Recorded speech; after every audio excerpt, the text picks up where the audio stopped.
எல்லா பணமும் போய் திரும்ப வந்து பழைய நிலைமையில வந்து ஒண்ணுமே இல்லாத நிலைமையில இருப்பாங்க. இந்த மாதிரி வந்து கிட்டத்தட்ட இன்னைக்கு இருக்கிற டெக்னாலஜி உலகத்துல எவ்வளவு பேர் இழந்து சொத்தை இழந்து வாழ்க்கை இழந்து ரொம்ப வந்து சொல்ல முடியாத கண்டிஷனுக்கு அவங்க வந்து வாழ்ந்துகிட்டு இருக்காங்க. இன்னைக்கு கூட இருக்காங்க. அதுல இருந்து வெளியே வர தெரியாம தப்பான கம்பெனிகள்ல போயிட்டு உடனடியா பணக்காரன் ஆயிடலாம், சடனா பணக்காரன் ஆயிடலாம், இந்த மாதிரிலாம் நினைச்சிட்டு போய் எவ்வளவு பேர் ஒரு நார்மல் வாழ்க்கை தான் வாழ்ந்துகிட்டு இருக்காங்க.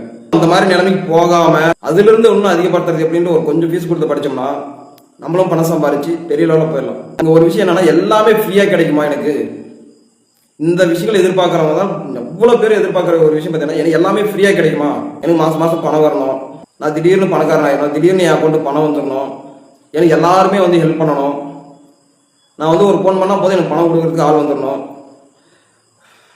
இந்த மாதிரி விஷயங்களுக்கு எல்லாத்துக்கும் வந்து இப்படிதான் நினைச்சிட்டு இருக்காங்க. நான் எந்த வேலையும் பண்ண மாட்டேன், எதுவுமே செய்ய மாட்டேன், ஒரு இடத்துல போய் படிக்க மாட்டேன், ஆனா எனக்கு பணம் வந்துடும், எல்லாம் ஃப்ரீயா கிடைச்சிட பணம் இப்படின்னு நினைக்கிறவங்க தான் இன்னைக்கு எவ்வளவு பேர் இருக்காங்க.